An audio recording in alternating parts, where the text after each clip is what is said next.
Greetings, I'm Cynthia Riggs, the Biz Diva. The road to financial mastery requires financial fitness. Just like you go to the gym to exercise your physical muscles to be stronger and healthier and happier, I'm asking you to consider exercising your financial muscles to the same end. You'll have a more prosperous, a more relaxed, and a less stressful life if you're financially fit.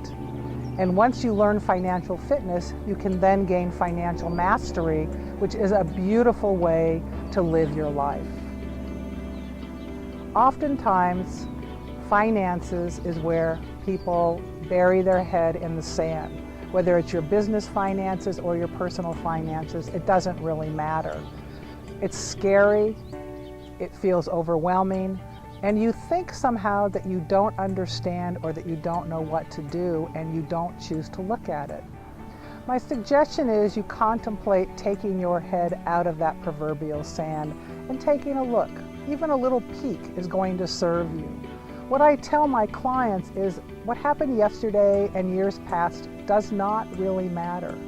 What I want you to pay attention to is the potential and possibility of what tomorrow will bring you. If you make a commitment to look with open eyes at your current situation, it enables you to make the changes, the corrections, the adjustments that are going to lead you into a financially fit life. What I have seen is the level of worry and stress that women live under when they have a dark spot in front of their eyes when it comes to looking at their financial well-being. I've seen women deplete retirement, deplete savings, go through money, not even understand why they have credit card debt. What I want you to consider is what is your situation and what are your financial goals? You know, all the talking these days is, do you have enough money to retire? Well, unless you're looking at your situation, there's no way that you're going to have a clue even how much money you need. And starting with the basics, a spending plan, accounting for what it takes you to crack your monthly nut. How much money do you have to outlay every month to survive? For your rent or your mortgage, for food, for your pets, for your children, for your automobile. And then look at how much income you actually bring in and what's the comparison look like? Do you have enough money every month to float your nut?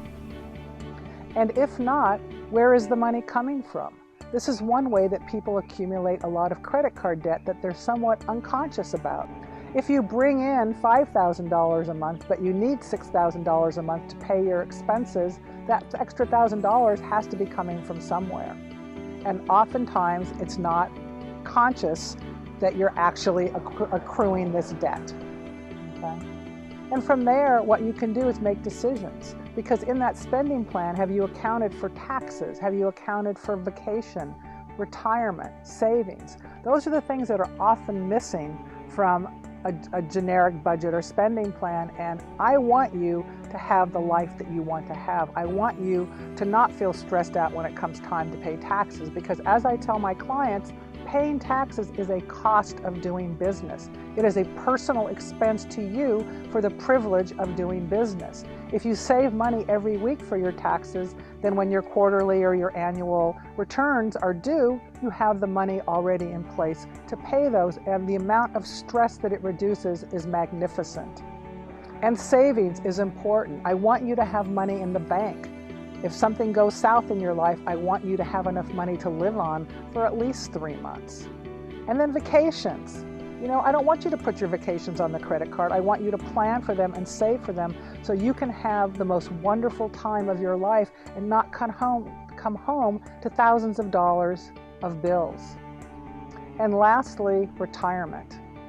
You know, if in fact it's something that concerns you, you can put away money every week into a retirement fund. The bottom line is, if you don't know how much money you're making or how much money you're spending, you can't make the necessary adjustments to improve the quality of your life and those of your loved ones and those who you feel responsible for. So how do you achieve financial fitness? What does building these muscles look like? Well, like I said, the first step is your spending plan. The first step is to get real with how much money you actually spend. And from there, the rest is possible. Because if you need to make more money to float that monthly boat of your expenses, now you know what you need to do. And I believe that once you have the awareness and the intention, you can set it in the right direction and you can accomplish that which you set out to do. I teach financial mastery and financial fitness through webinar, through one-on-one coaching with you and your partner, you and your spouse. You know, if you're in a relationship, both of you got to be on board for this, so it doesn't tend to work. But if you're a business owner and you want to start with working on your business or your entrepreneurial endeavor, we can start there and then move into the personal at a different time.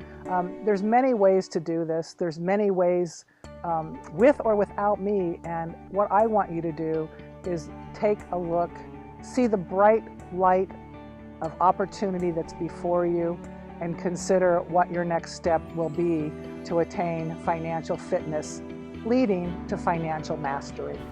Thank you. I'm Cynthia Riggs, the Biz Diva.